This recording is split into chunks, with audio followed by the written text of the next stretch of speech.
Let's read another story. Disney read a long story in CD. Disney the Lion King. Let's start.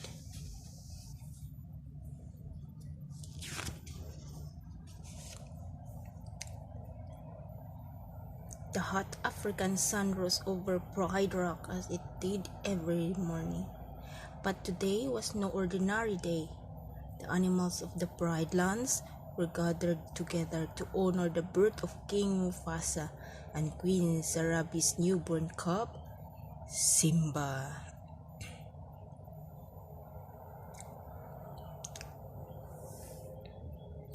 The king and queen watched as Rafiki, the wise baboon, held Simba up for the whole kingdom to see. The elephants trumpet, the monkeys jump up and down, and the zebras stop their hoof with happiness.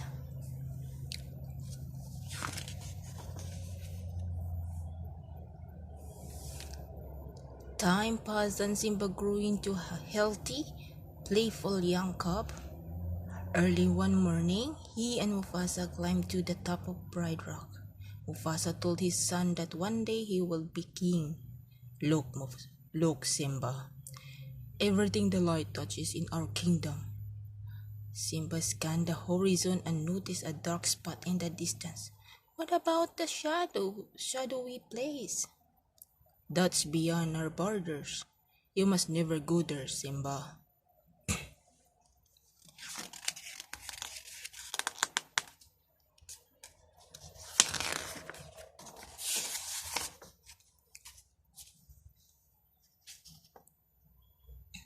Later that day, Simba ran into Scar. Hey, Uncle Scar, guess what? I'm gonna be king of Pride Rock. My dad just showed me the whole kingdom, and I'm gonna roll it all. Scar looked slyly at the young cub. He was plotting to get rid of the Simba so he will be the next king. He did not show you what's beyond that rise at the northern border. Well, no, he said I can't go there. And he's absolutely right. It's far too dangerous. Only the bravest lion go there.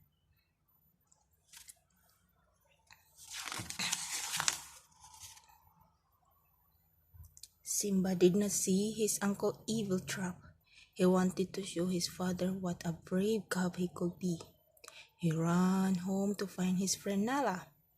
Come on, I just heard about this great place. Simba and Nala asked their mother if they could go exploring.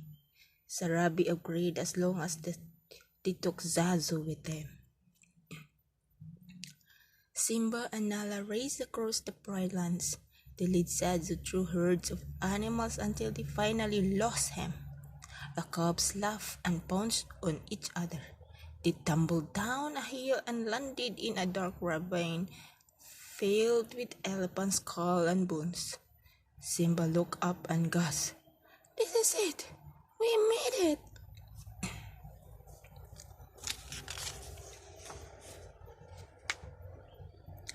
Before the cubs could explore any further,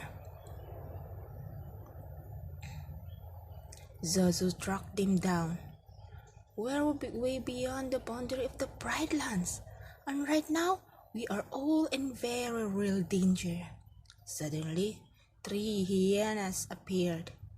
They were Banzi, Senzi, and the always laughing Ed.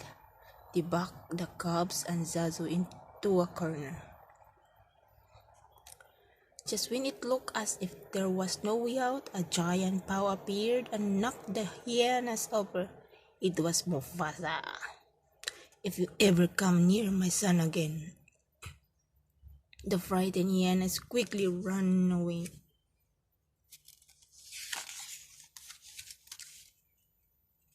As they walked home, Mufasa looked at Simba. You deliberately disobey me. I'm very disappointed in you. Simba crawled onto Mufasa's back. Dad, we're pals, right? And we always be together, right? Simba, let me tell you something my father told me. Look at the stars. The great king of the past looked down on us from those stars.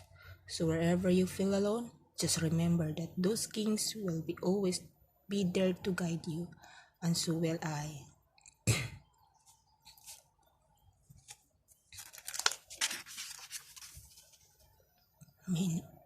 Meanwhile, at their lair, and hyenas had a visitor. I practically keep wrapped those calves for you, and you could not even dispose of them. Scars was furious, but he had a new plan. He warned the hyenas to be prepared. Banzai laughed. Yeah, be prepared. Well, be prepared. For what? Scar glared at the hyena. For the date of the king.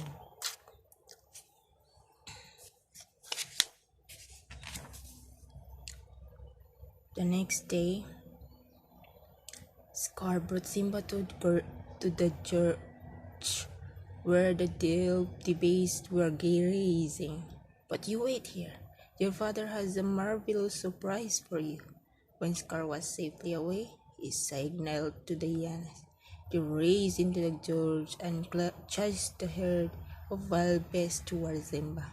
Scar ran off to find Mufasa. Stampede! In the gorge! Simba down there! Mufasa jumped into the gorge to find his son. He grabbed Simba and put him on a nearby ledge, but when Mufasa tried to climb out, the rocks crumbled beneath him.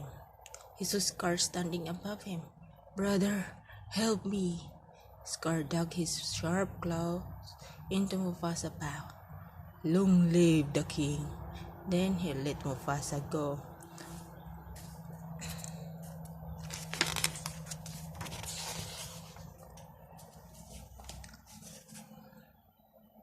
Later, Scar found Simba standing beside his father's body. It was an accident. I did not mean for it to happen. What am I gonna do? Run away, Simba. Run.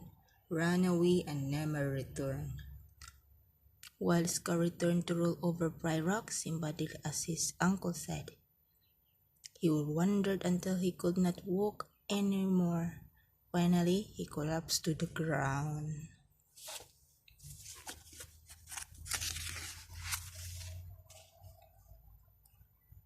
When Simba awoke, everything looked different.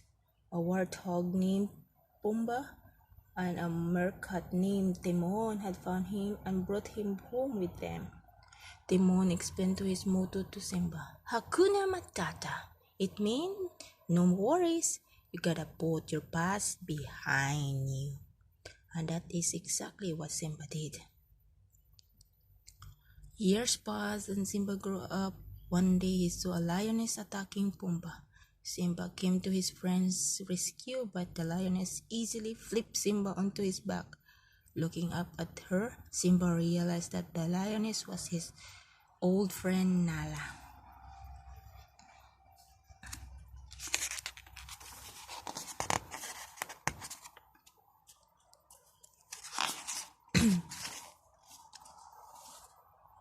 Nala was surprised to see Simba. Scar had told everyone that Simba was dead. Why did you came back to Pride Rock? You're the king. I'm not the king, Scar is. Simba, he let the hyenas take over the Pride Lands. There's no food, no water. If you don't do something soon, everyone will starve. You're your only hope. But Simba did not believe he could challenge Scar. I can't go back. That night, Rafiki visited Simba. I know who you are. You're Mufasa's boy. He's alive, and I show him to you. You follow old Rafiki. He knows the way. Rafiki led Simba to a nearby pond. Simba looked into the water and saw a lion. That's not my father. It's just my reflection. Rafiki shook his head. He touched his finger to the water and it began to stir. Look harder, you see? He lives in you. Suddenly, Mufasa's shape appeared in the clouds. Look inside yourself, Simba. You are more than what you have become. You must take your place in the circle of life.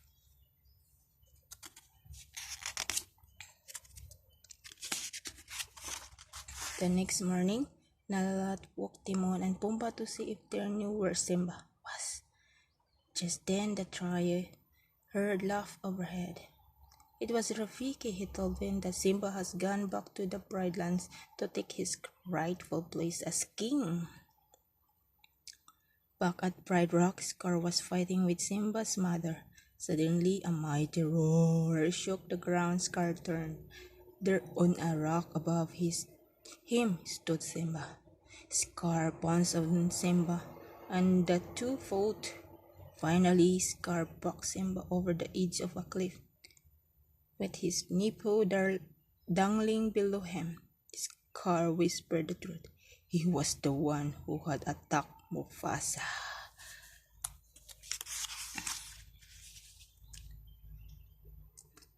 Anger rushed through Simba's body. He scrambled back onto the rock and pined Scar.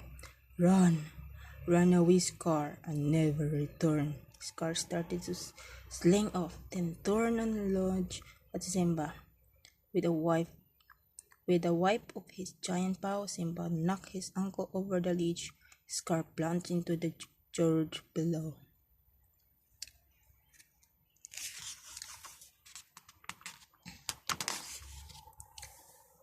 With Scar gone, Simba took his rightful place as king. Before long, the Pride Lands flourished again. Nala remained at Simba's side, and soon they had a cub of their own. As the sun shone down on them, Rafiki held the cup upward, the whole kingdom to see. The Pride Land had a new prince. The circle of life continued on. Yeah. Next story we read is Finding Nemo. Yeah. Thanks for watching, guys.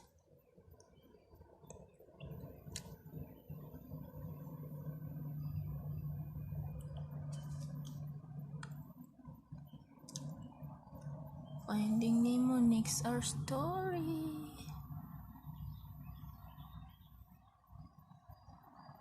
Thank you for watching. Bye bye. Don't forget to subscribe.